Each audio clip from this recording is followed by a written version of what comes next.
Well, thank you for coming this morning. We are trying something a little bit different this startup school year. We are not just having our weekly 2 lectures, but we are having some conversations with notable people. And I couldn't be happier to have one of the most notable startup people here. He'll get embarrassed when I say anything complimentary, so I'll try to avoid it.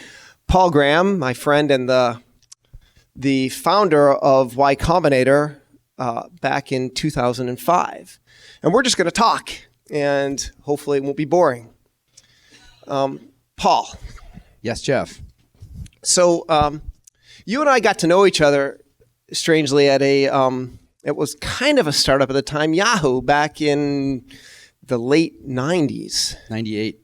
Yeah. Did you guys know he wrote Yahoo Mail? Some of it, yeah. Y Combinator has the people who wrote Yahoo Mail and Gmail. That is weird, right? Paul Buchheit, who actually has more of a claim on actually writing Gmail than I do have a claim on writing Yahoo Mail. I wrote some important parts of Yahoo Mail, but Paul was kind of by himself doing Gmail almost. Yeah. And we were a little more intentional with Yahoo Mail and had a team creating something called Rocket Mail. But it is a little weird that both of us ended up at YC years later. But Paul was at Yahoo. I was at Yahoo because we created something called Rocket Mail, and we were purchased in 97. But Paul's company was bought in 98. And so you had this weird idea for a product, for something you thought people would want in the mid 90s, which had to do with like SaaS before SaaS was a thing. How did you come up with this idea for ViaWeb, the company that Yahoo bought? Okay, so what we made was something that is now called a web app. I believe at the time it was the first one, and that's why the company was called ViaWeb, because it worked via the web. And the way I remember very vividly, we thought back then, everybody thought that writing software was identical with writing software that ran on the client. And worse still, for those of you who remember the mid-90s, the client meant Windows, right? And we knew how to write software for Unix, and we liked Unix. And we did not know how to write software for Windows, but we knew enough to know that we did not want to learn. And so we were really, really highly motivated to figure out how to write software without having to write software to run on Windows. And so we thought to ourselves, well, maybe, the way I first thought of it actually was that it was an online store builder, right? And I thought that you could send it updates by email. I thought you could send it updates by email, right? And it would change your website. And then I remember thinking, well, if you Postgres for shopping carts or whatever. If you can use SMTP, why not HTTP to update your website? Whoa, the software could run on the server and you could control it by clicking on links in the browser. Would that even work, right? But I remember I was sleeping on a mattress on the floor in Robert's spare bedroom. And I remember I sat up in bed when I thought of this, like the letter L. Right? It was actually like one of those scenes in a movie. I'm like, oh my God, we could avoid having to write software on Windows at all. At that point, we were never thinking about the benefits of web apps, which are great, as it turned out. We were just thinking we could actually do this without ever having to learn. So it was all about Windows. Avoiding Windows. It didn't matter that you could deploy then without having to ship software. None of that occurred to you. No. It was just avoiding Windows. We could actually write this code. Thank you, Bill and Gates. we'd never have to learn Windows because the Netscape people had already gone through the pain of making Netscape work on Windows, right? And we could just that was like a hole onto Windows. And people could get through the hole and click on links in the browser and control the software. And so we weren't even sure this would work because it was so weird. But we immediately sat down and tried to write this really, really clunky website builder that worked by clicking on links. It was terrible, but it did actually work. It could make a website. And I'm like, holy shit, this actually works. Yeah, it's weird that like an innovative idea like that just sort of comes out of nowhere. I mean, doesn't seem innovative now because like all websites work that way, but the first one, like that's going from 0 to 1. How do you like? It's very has common. to happen, it's right? very common for ideas. In retrospect, they seem obvious, and you sort of historians who weren't there sort of straighten out all the kinks in the development, and it just seems like, oh, they had this. It's like this idea. I always hate it when people represent startup ideas as light bulbs, because as well as being the most cliched metaphor imaginable, it's also false. You don't just like have this idea and then realize it, right? No, it's more like you have this sort of inkling that you could do something that somebody else hasn't done before. And it's probably a bad idea, but you're too lazy to learn Windows, and so you want to do it that way, right? And so, or like Zuck starting Facebook, just like, let's see what happens, right? It's way implausible that this would ever be a startup. Which is good for you all. Hopefully some of your ideas seem really implausible, right? I love it when ideas seem implausible in the right way. Over the years, I mean, I already had, just from being a hacker, as sort of a good nose for this sort of thing, but it has become refined over all these years of dealing with startups. And when people I was talking to some people yesterday, and they were talking about 2 possible things they could do. And one of them seemed like naughty. Not like it was sort of maltreating anyone. It was just sort of taking advantage of something that seemed like it shouldn't even be possible, right? Like making the software run on the server and just like never making software that seemed to the users to run on their computer, but actually was just talking to them through the browser. That kind of naughtiness. And then I said, like, pick that one because it seems so outrageous. It seems so hilarious. It seems like there's all these ways we have talking about what's a good idea, and when you try to match up ideas with them, it's always sort of a complicated. It's like, is this idea naughty, or is it like not quite intuitive or not so obvious? And it's really always hard to take any particular idea and say, is that the one with potential? Well, you can't tell. In fact, that's another thing.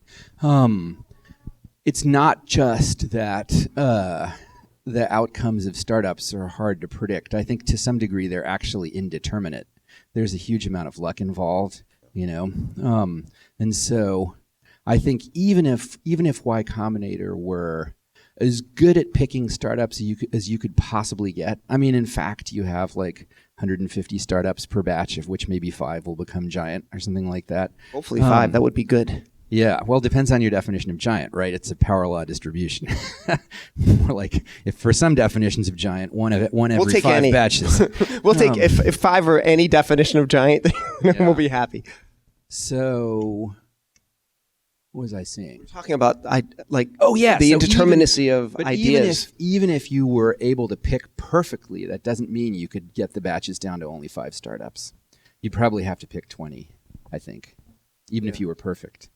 So it's hard. Like, it's hard to know. There's a strange mix of extraordinary hard work, an idea that actually has something to it but is not obvious. It's hard for founders to know. Yeah. You don't know yourselves. You don't know yourselves. I mean, you don't know, yourselves. Not that you don't know yourselves, although that's also true. So, and that's why it's good to be a hacker. Because if you're some business person, and you think, I am going to work on business opportunities, right? Well, I don't know if this is a business opportunity, so I'm not going to work on it. Whereas someone who's a hacker, who's just doing things for the fun of it. Or because they don't like Windows.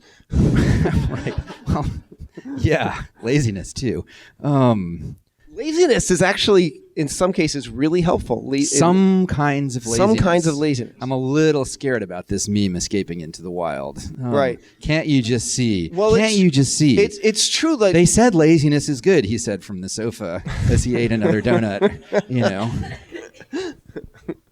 It would be better if people thought laziness wasn't good, because the laziness that people do that's good, they would do anyway, even if they thought it's weird. being lazy was bad. Yeah, we're using laziness not in the normal sense of laziness, right? Because if you're there's no such thing as a lazy founder that builds a big company. But a certain sort of it's sort of a reticence to do something for some reason. We're calling it laziness, but it's not really. That seem like it's gratuitous avoidance. schleps. Yeah. It makes you, if you have a natural hatred for gratuitous schleps, then what that produces elegant solutions. So in 1995-ish, I was trying every single idea I could possibly try to start some internet business, and I was doing it all by myself, which was awful. And what I didn't know how to do was to find people to do it with. And I kind of ran into a bunch of people, and I had no clue whether they would be good people to start companies with. And I was thinking about your experience. You said you were sleeping on Robert's flow. You started ViaWeb with two fascinating people, Robert Maxwell and Trevor Blackwell, who later Robert Morris and Trevor Blackwell. Robert Maxwell, Robert Morris and Trevor Blackwell, and that was a weird mix of names. Anyway, how did you pick them as co-founders? How did that happen? And when did you decide they would be good co-founders? Were they good co-founders? All right. So yeah, right. Well, they were extremely. It worked. They were extremely truculent co-founders who were very good at programming. But I remember Robert was not into the whole startup thing the entire way. Whenever he was on the board, and whenever you get an acquisition offer, the board has to at least consider it, right? And so we would get these crap lowball acquisition offers. We'll give you $2 million in our stock, right? And Robert was like, yes. No. Robert would say, we would vote on it, and Robert would always say, well, I have to be honest here. This would at least mean we could stop working on this thing. And so, yes, I would take this deal, right? I made a deal with Robert that if he ever made $1 million out of ViaWeb, he would get an earring. Robert is not the kind of guy who would enjoy having an earring, let me tell you. And so, as soon as the deal closed, me and Trevor frog marched him to the place in Harvard Square where people get their things pierced. Never heard this before. And we got him an earring. There's photographs on the internet of Robert Morris with an earring. I bet he didn't keep it. Not for long. We should have specified that. I never thought to specify. You never thought you'd actually get the $1 million. No, I really actually did, but I thought he would wear it for a bit longer. When his fiancée saw it, she fell on the floor. Why did you choose? Why did I choose Robert and Trevor? Founders? Okay, so co-founders. I chose Robert because he was my co-conspirator in everything. And I don't mean I was always the lead, and he was just the co-conspirator. When he did things, I would be his co-conspirator too. So, the internet worm of 1988. Yeah, do you guys know Robert Morris is pretty famous all on his own? Yeah, he invented buffer overflow. And I remember when he told me about it, and I said, wow, what a cool idea. You should totally do that. He was the first famous hacker who really got in trouble, I think. Yeah. Really in trouble. He was it's true. He was the first person to be prosecuted under the Computer Fraud and Abuse Act of 1986, which... So if you're looking for a co-founder, look at people who've been prosecuted, because it works. Yeah, he is actually a convicted felon. Okay, funny thing was, this is another meme we don't necessarily want to escape out there, that convicted felons are what you want to look for as co-founders. If they're convicted for that, it was funny because the FBI, like law enforcement kind of does things by the book, right? Imagination is a big thing in Sherlock Holmes stories, but not in actual everyday law enforcement. And so they have these, the FBI agent told me, they have these motives they look for: sex, drugs, money, revenge, right?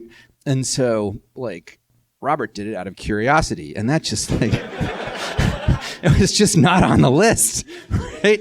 They really had a hard time figuring out what the hell was going on. I think even within the government, there were lots of people who never understood what was going on.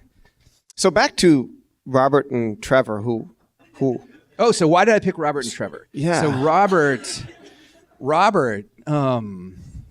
I picked because I would do everything with him, right? We had all these schemes. And so you knew you could work with him. I knew I could work with him, and I knew he was really good. He was a really good programmer. He could program as fast as he could type.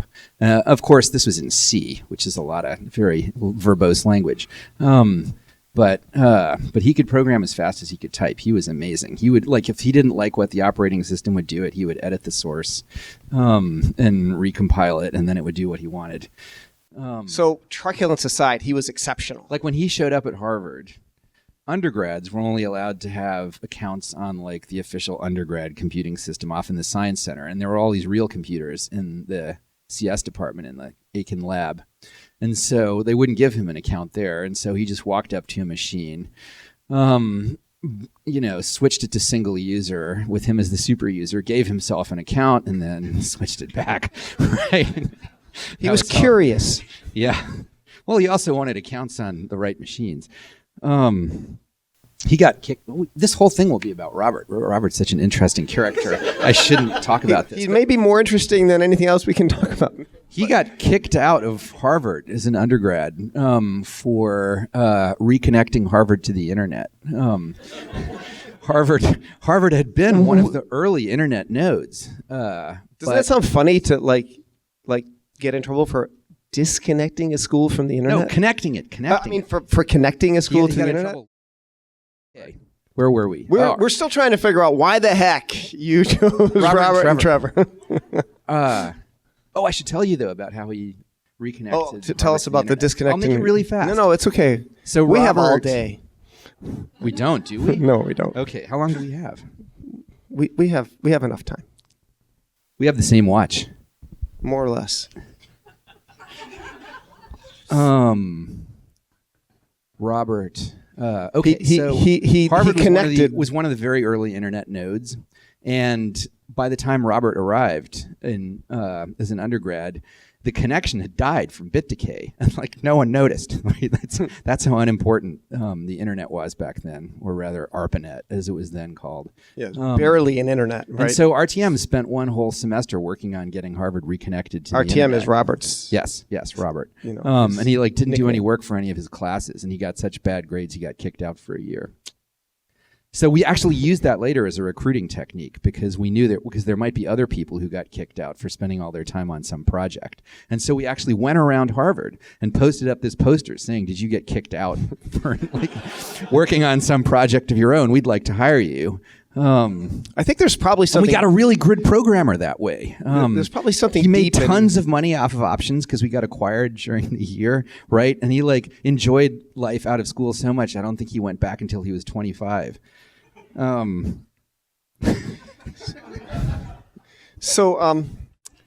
All right. So why Trevor? Why Trevor? Well, so you picked Robert. Robert was the guy you did everything with, and he was great. Okay. So after we'd been doing, but by the way, when you picked Robert, did you know he was going to be a pain in the ass in so many ways as you or was that a surprise to you? Well, I knew he was a pain in the ass. I didn't know the company was going to be so hard and that would bring out so much pain in the ass. So you didn't realize how hard startups were. Let me tell you, the way we got Trevor was very indicative here. Yeah. So a month in, we'd been working on this company for a month. And Robert rebels. And he says, "We've been working on this company for a whole month and it's still not done." Like, what have you gotten me into, right? And I thought, maybe we need more programmers. And so I said, "All right, Robert, who's the smartest person you know in grad school?" And he said, "Trevor," right? And I said, "Trevor?" Right? Trevor's one of those people who's a lot smarter than he seems. And so, but Trevor is actually super smart. And so we went and recruited Trevor. And he said, "Oh, okay." That's a really good Trevor imitation. That almost sounded actually. Canadian. Trevor has two modes. "Oh, okay," and "Oh, I'm sorry," which is what he does when he does something that breaks everything, which was very common, very common. And so we got Trevor. I recruited Trevor to work on the thing. He does nothing for 2 weeks, at least as far as I can tell. He just disappears. And then 2 weeks later, he says, "Come into my office." And he's rewritten all our goddamn software in Smalltalk. Is that typical? Yes. So I said, "All right, Trevor, we're not using that, but do this instead. right? And so Trevor was like this super productive hacking monster. But you didn't know that in advance. You just trusted Robert when Robert told you he was really smart. Well, if Robert said he was the smartest, he's definitely the smartest. But there's kind of a deep lesson in that, and how you pick whether it's employees or co-founders. It's you find someone you trust, and then find someone they trust. Yeah. Although here's an interesting point. That works better for some qualities than others. Like intelligent people can judge other intelligent people. But trustworthy people cannot judge other trustworthy people. In fact, trustworthy people are often fooled by untrustworthy people. So like Kate Courteau is like our architect who did this is like super trustworthy, but she's always fooled by these like sneaky schemers, who take advantage of her. So I guess that means you take recommendations from people, but then you have to add your own. No. You can judgment totally on top of trust. it. Like if Robert says someone's smart and I disagree, I think I must be wrong. Right? Yeah, but you need to. It just works for some qualities better than others. But you want them to be trustworthy when they join you as a co-founder, so you have to add that judgment for on top. Trustworthiness. Yes, this whole thing of like networking doesn't work. It doesn't. You have to have someone who can judge whether people are trustworthy, which I am not even good at. I am not good at. The person who does that for Y Combinator is Jessica, the social radar, the secret power behind everything. So you did hire people via Web too. Yes. What did you learn about hiring in your your first startup? So you learned that they if they were getting lousy grades because they were working on a project that seemed good, which is kind of counterintuitive. A lot of things we seem to do at YC end up being counterintuitive. Startups in general are very, very counterintuitive. And so that's actually why YC exists. If it was obvious what to do in starting a startup, YC couldn't really add much by teaching people how to do it, right? And so I often, in fact, practically every day if I do office hours, I'm reminded of this, that like what Y Combinator does is tell founders things that they ignore, right? So we tell people, don't hire too fast. And then they go off and hire too fast. And then they come back later and say, oh, I wish we'd listened. But like all the things we tell people the counterintuitive stuff, not the obvious stuff. And then what counterintuitive means is it sounds wrong. And so they go with their gut and do the wrong thing instead. And then hopefully catch the mistake in time. Why is it that startups are so counterintuitive? That would be very much writing an essay about. That would be worth writing an essay about why startups are so counterintuitive. I don't know. I could come up with some theories, but I have a feeling the answer is so interestingly complicated, I would be unlikely to come up with it. It's really interesting. We were just talking about one of the things that you did write an essay about, which is somewhat counterintuitive. When you start a startup and you're like, okay, now I'm going to grow, and then you write a whole bunch of stuff about, like you're writing software that helps you grow, and you wrote a whole essay that says, don't do that. Do things that don't scale. In the beginning, yeah. Do things that don't scale.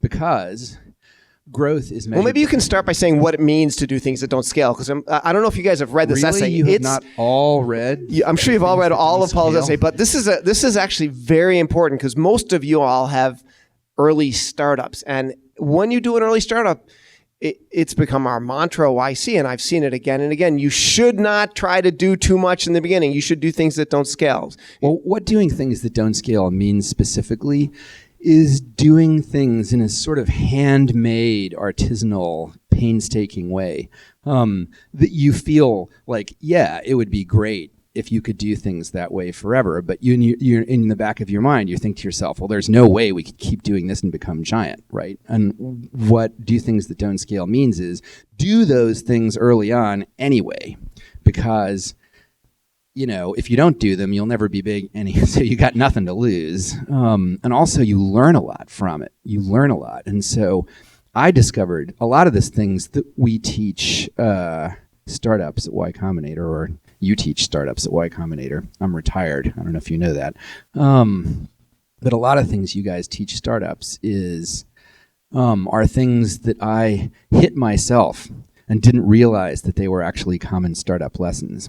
So one of them is doing things very manually for your early customers. Like, it's so important to get early customers that if you have to do a ton of manual stuff, that's okay. You'll learn a lot from it. Did you guys do manual stuff? Yes, at ViaWeb in the totally. beginning? And we thought, oh, we're doing it wrong. This is so lame. And in fact, it was exactly the right thing. We made an online store builder. You could build a store on the internet and sell stuff. And we would go to would-be customers and say, would you like to use our easy online store builder? And they would say, no. And we would say, but you want an online store, right? And they would say, yeah. And they would say, well, what if we used our software for you to make an online store, and then you could have it? Would that be good? And they'd say, all right. And so we'd like, we can't get anyone to use our software, but at least they're willing to let us use it for them. And it seemed so lame.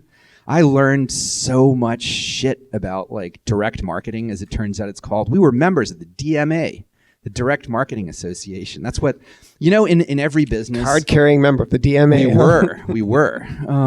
In every business, they have a name for the business that's not the name outsiders call it, like fast food. No, they don't call it that. They call it fast casual within the industry, right? And in the catalog business, they used to call the direct marketing industry, right? So that's what the DMA meant back in those days, the catalog business. We signed up for every catalog. Those catalogs you get in the mail, we would just like write and ask for more. We had this like bookshelf full of every catalog ever.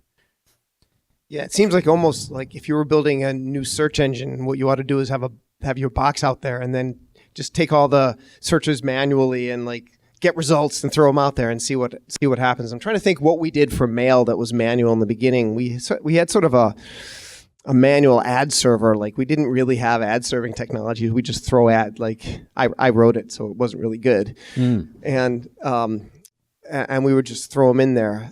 There's a deep lesson there for people though. Like, what happens if you think you know the solution and you build lots of stuff for it, you're going to be wrong because you just don't know it. Having to use our software myself made it much better, because I would be using our software to make someone's website, right? And I was also the guy who wrote the site builder. And so I would be using it and think to myself, this is inconvenient. I'd like go in the middle of building their site, I would change the software. And I mean, ship as in like MV. And that's the great thing about server-based software. Ship is the Unix MV command. CP. I would want to keep a copy of the source so I could keep editing it. But I would like change the software in the middle of using it and then go back to working on their website. And boy, did that make that made the software much better that I had to use it. Yeah.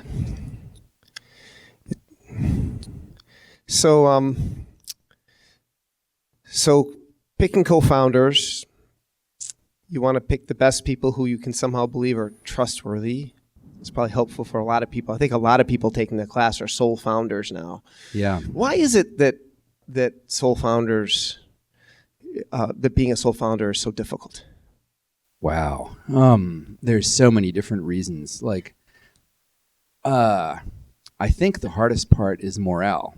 There's like, if you have multiple people, they keep one another going when things are going badly, and there's no one to cheer you up.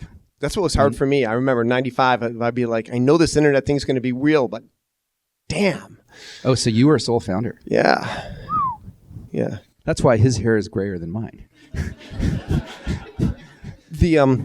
Like being a sole founder is hard. Like, it's hard because there's a million reasons why what you're doing isn't going to work, and mostly you're right. So it's easy to convince yourself to Paul used to say this, and I always remember. He used to say, "Look, you have two choices as a founder." Do you remember what you would say after that? Well, there are so many different cases. There's versions of this. Well, he would say you could either quit or get rich. Mm. Yeah, die or get rich. Like, the company. There's a lot of versions. That's what happens with startups. Mostly, the company either dies or it something succeeds, works. and if it succeeds, you get rich. And getting rich can mean you have a nice little business where you're the boss and you have 20 or 50 employees, or it could mean you're Airbnb, right? They're both good outcomes. Not as good for your investors necessarily, but for you, they're really good. And doing things that don't scale, that's and internalizing what that really means. I was thinking about, it's the sort of things that don't scale that we talk about at YC all the time. We say you're supposed to, for success, you talk to users and write code. You talk, and if you think about it, talking to users, especially as sort of the founder, doesn't really scale very well. But that's what it forces you to do. If you have to do everything that doesn't scale, it forces you to learn. Right. In the beginning, you only have 10 customers. You want to grow 20%. You want to grow 10% next week. 10% a week is an ambitious goal. You only got to get one more customer. You can go out and do that very manually, right? And then next week, you have 11 customers. You have to get 1.1 customers, right? Which is basically one, right? You just keep going out there and doing things manually. And as long as your growth rate is good, it doesn't matter how small the number is, because a constant growth rate means exponential growth, and that means the base number will soon take care of itself. I was kind of thinking about what makes companies good and what makes companies fail. And I was thinking about maybe how we could talk a little bit about some of those aspects of how people can kind of figure out how they're doing here. We have thousands of companies out in startup school land trying to figure out what to do next and whether they're doing the right thing and whether they're failing and whether they're on the right path. What makes companies fail most of the time is poor execution by the founders, right? We often talk to startups who are worried about competitors. And one advantage of YC having funded so many companies is you have a really large data set. And like, how many companies have been killed by competitors? One? More than one, like out of 1,900, right? So I tell startups that basically you have the same protection against competitors that light aircraft have against crashing into other light aircraft when flying through clouds.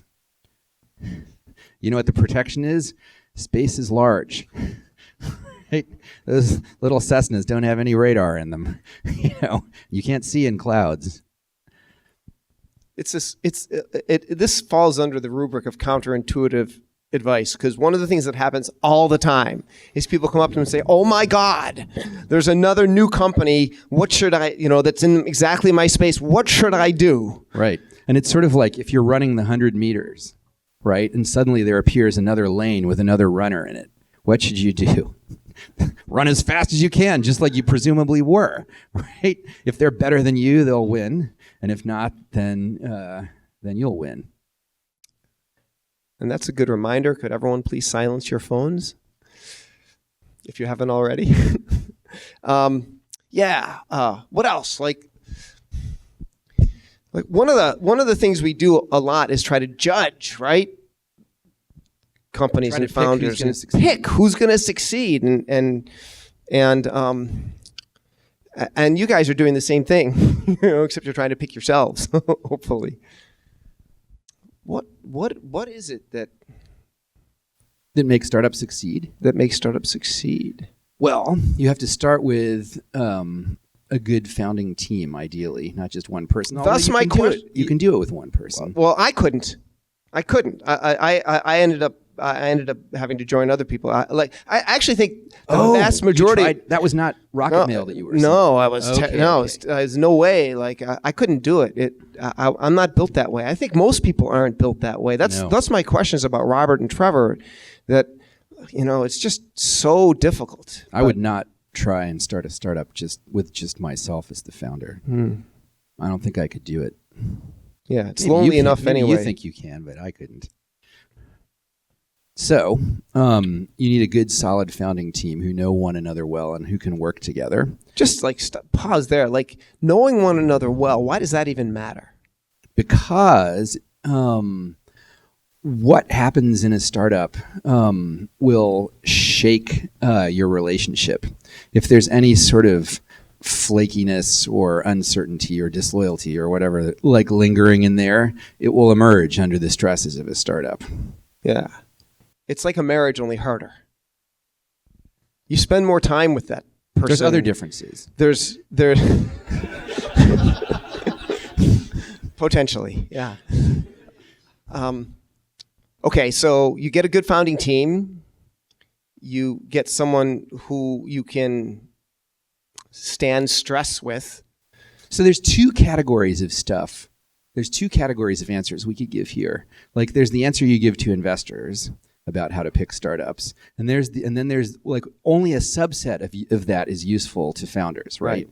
So like if you know, you could tell investors you want to pick smart people, right? But founders are as smart as they are. If they've already, what can we tell them? Get smarter, right? And actually, it turns out it's not that important to be smart.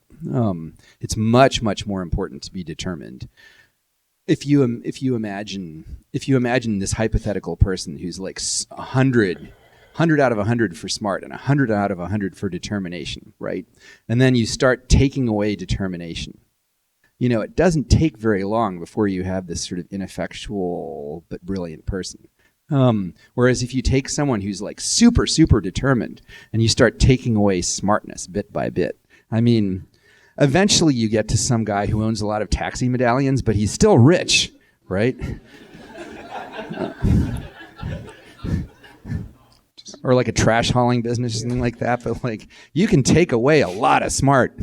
Yeah, you have to take a lot of smart and add and take away a bunch of ethics at the same time, and then you get that guy, right? You can be president.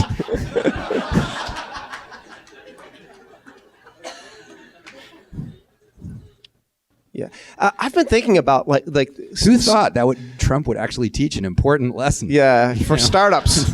It's all about determination. I was thinking about these axes we think about, and those are two, like the intelligence axis and the determination axis, and obviously, if you were really intelligent, really determined, that's awesome. There's by the way, only one person has to be super determined. Right. Right. So like, you know, you can have one person who really wants to start the company, and like one person, you and Robert, right, exactly, who after a month is like, "What? We're still working on this." But that depends on this tight bond where you can drag that person along with you. Otherwise, they'll go away. But I was thinking there's actually another axis, which is you have to have the ability somewhere on your team to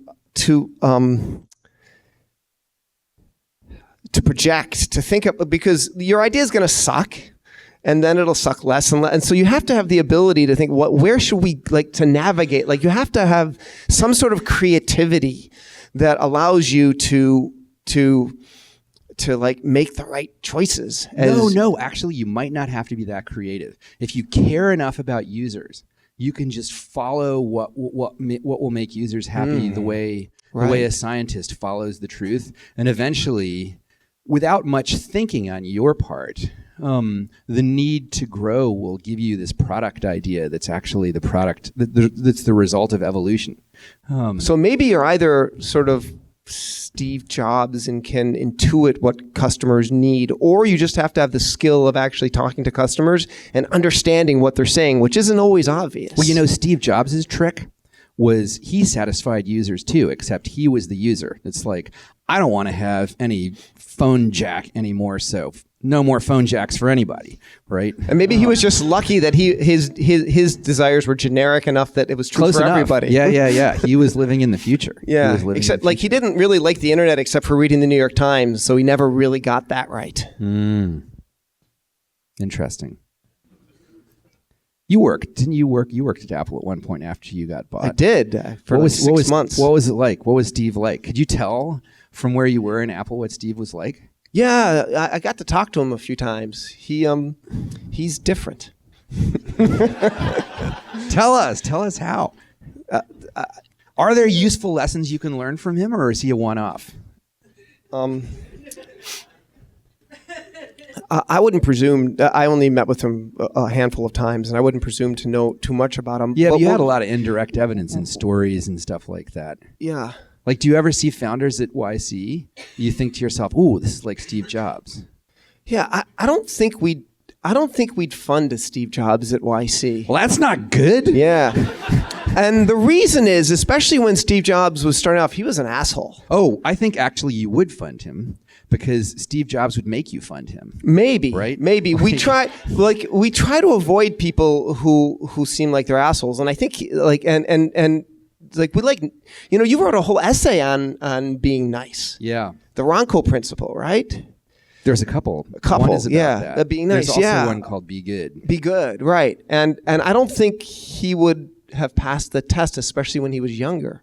Which is, I worry about that because it's true that it's usually good to be nice and friendly and benevolent. He wasn't. Maybe if YC had caught him early, we could have helped. Maybe. But maybe that was maybe that's part of what made him successful in the beginning. I don't know. I don't know. It worked for Donald Trump.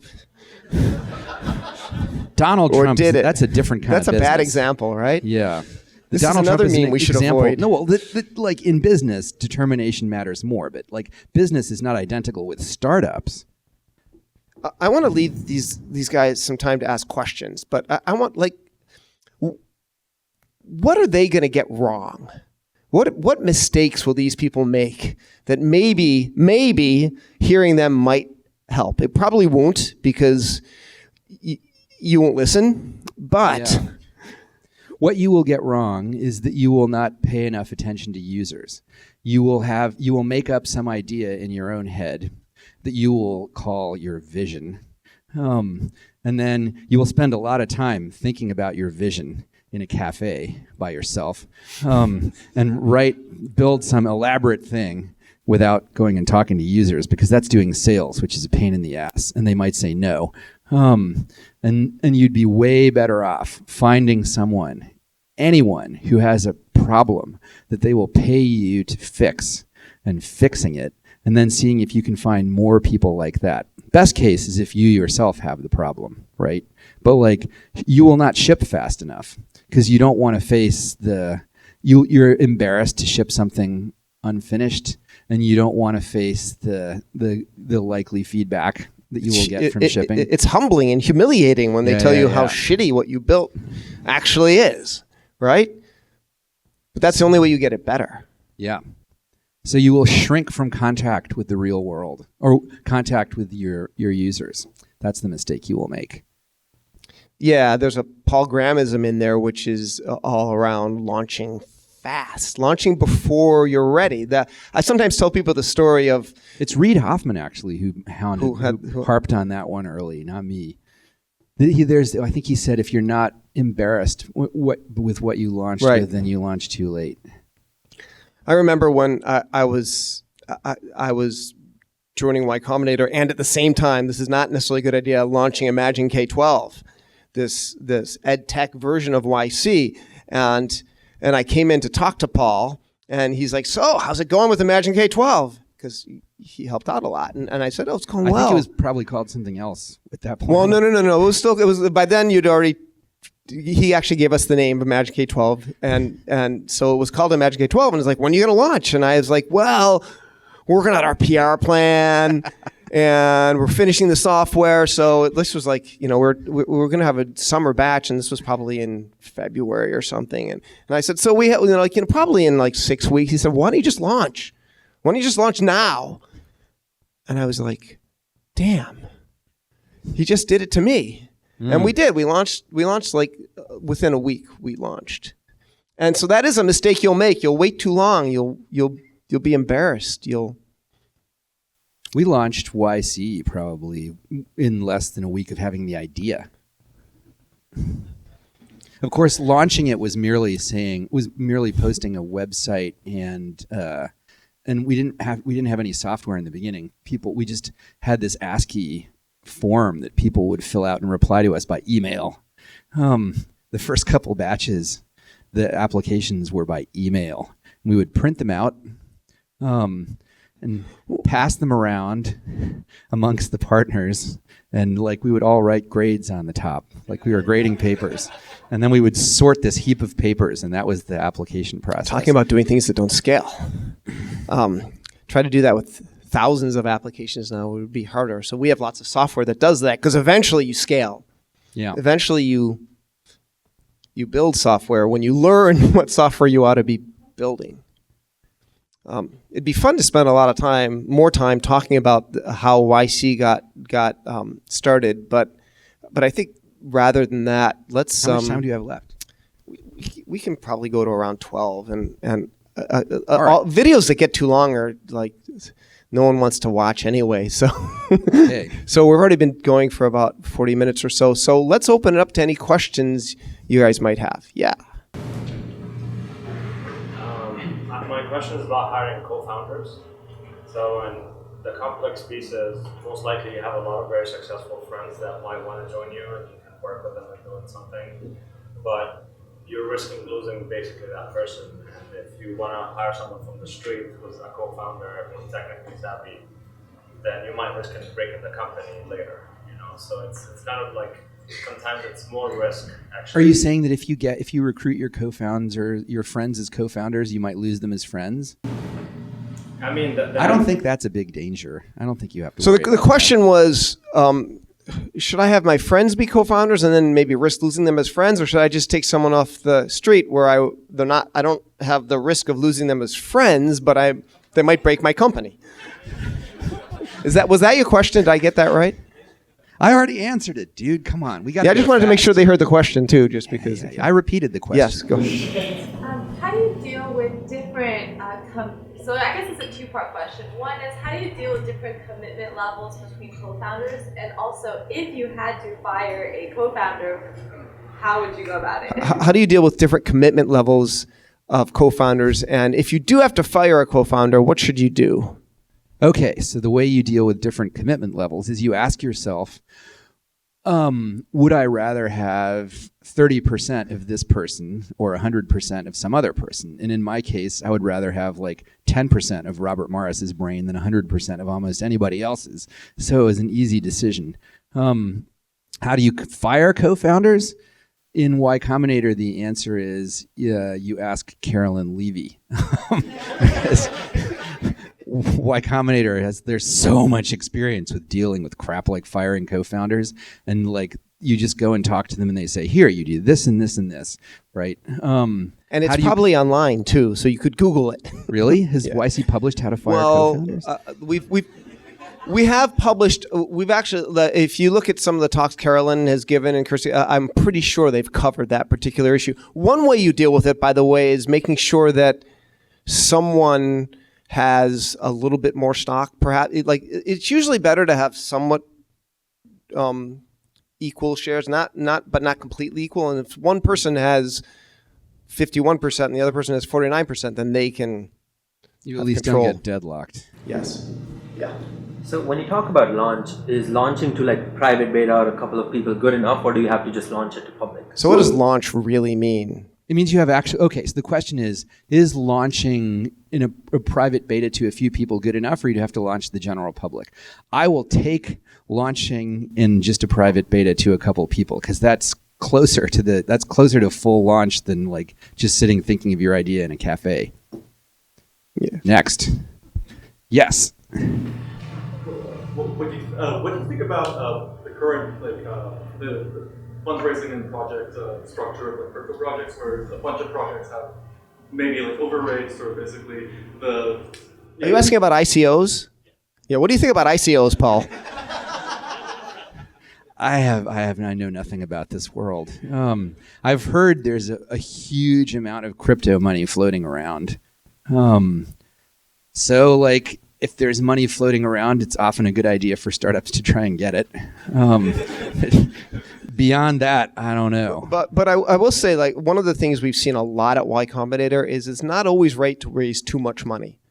And even if you don't, like the ICO thing, by definition of two, it's always wrong. Yeah, I'll raise a lot of money. And the thing about, there's a couple reasons for that. Is one, you dilute more than you necessarily need to. But the other reason is that money just sitting there has sort of a gravitational effect.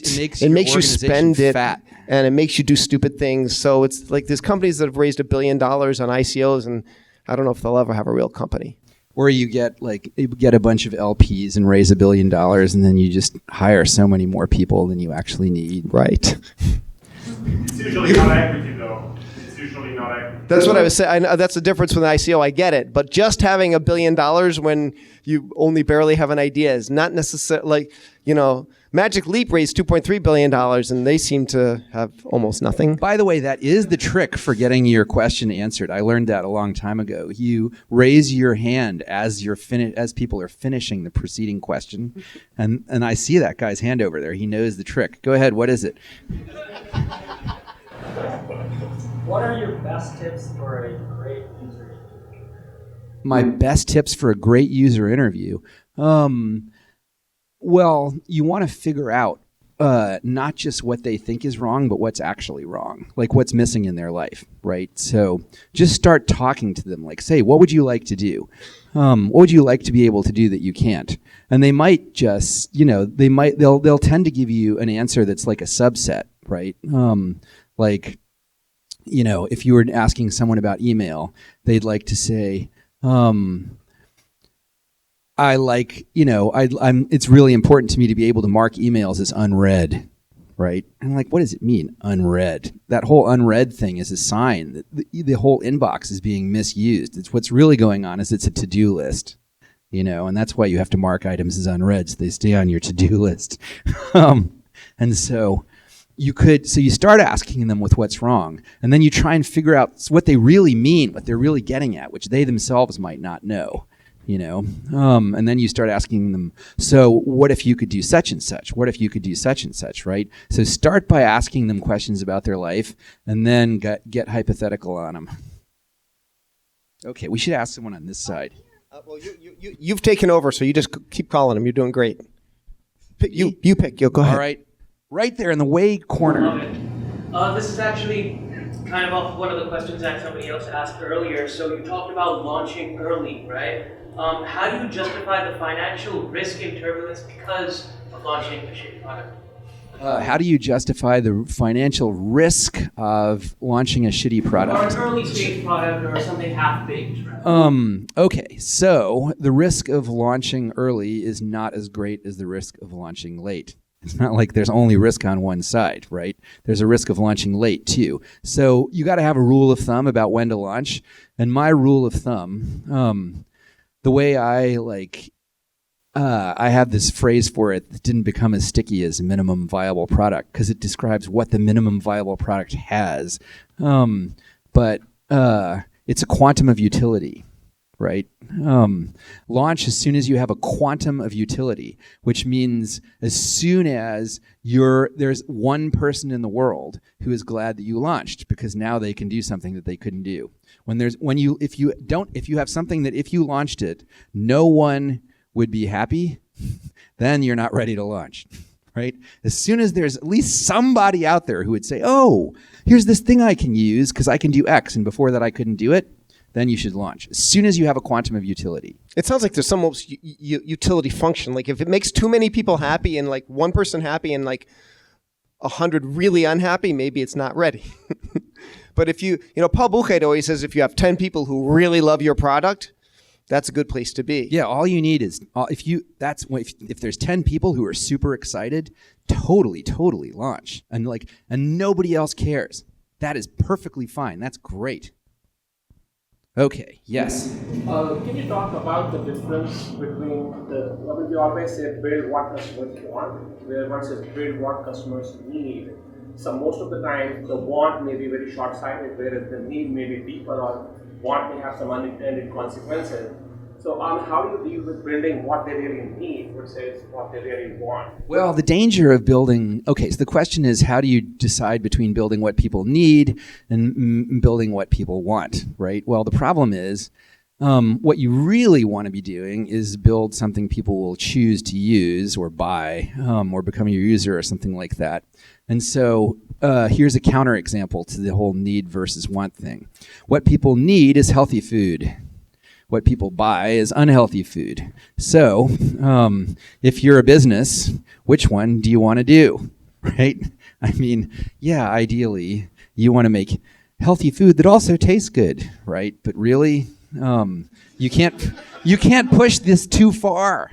You can't push this too far. I mean, I myself would not start some company making junk food or something like that. But if you are making food, don't like, or something where need and want are very different, be real careful about picking need, or you'll go out and, your goal will be to cleanse the world of sin or something like that. Yeah, it's easy to delude yourself as a founder to think you're yeah. The other danger is what they need is what you think they need. What you're implicitly talking about is what you think they need. Cleanse the world of your definition of sin, right? Yes. Yeah. My name is Mesut. I'm working on smart wearable technologies. My question is, when I'm working my project, sometimes I'm seeing different problems and different, my mind is thinking different solutions. Is that normal as a founder? And is it normal as a founder to see multiple different solutions? Yeah, sure, absolutely. You just have to pick one. Pick the one that you think could get usage quickest. Oh, that's great. And what's the founder DNA?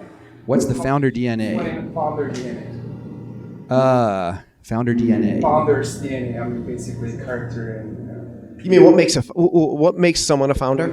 Yes. They choose to be one. And what's your explanation? What makes someone a good founder? A combination of positive and negative things, I think.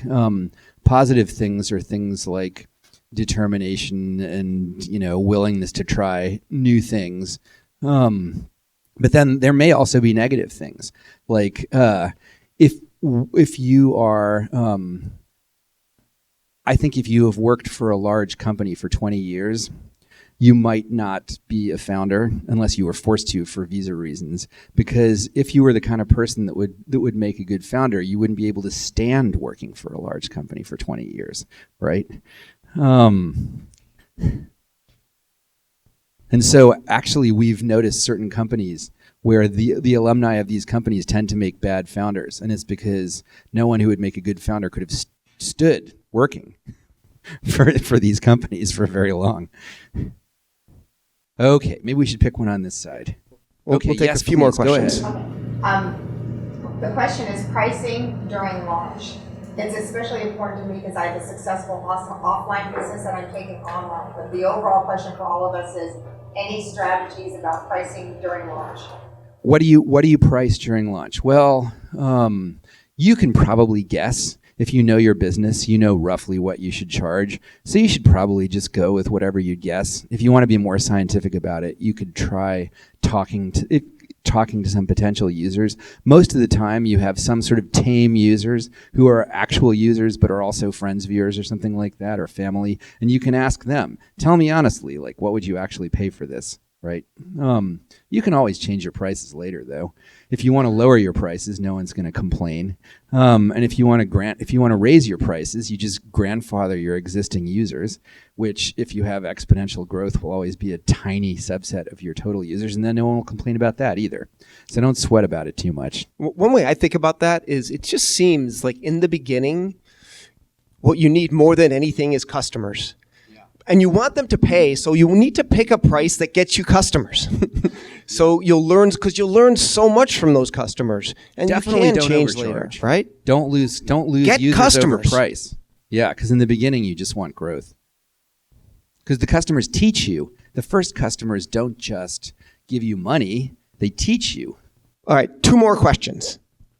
You pick two. You pick two. Okay, right up front here. Angel investing. So my name's Karen and I'm with Chat Goose, and which is a chat manager. So 3 tips for dealing with and finding angel investors if you don't have, the rich uncles, etc. Well, we never talked about fundraising at all. Wow, maybe we'll have to do this whole thing again. That's good. Fundraising is a thing to occupy your thoughts as a founder is overrated.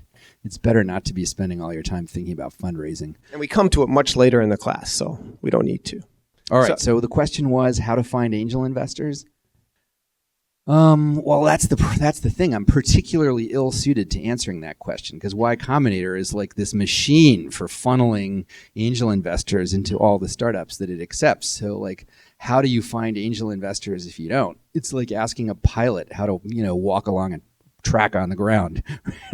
I know the least about that. Here's the thing. Angel investors are looking for you. So get out there. go to,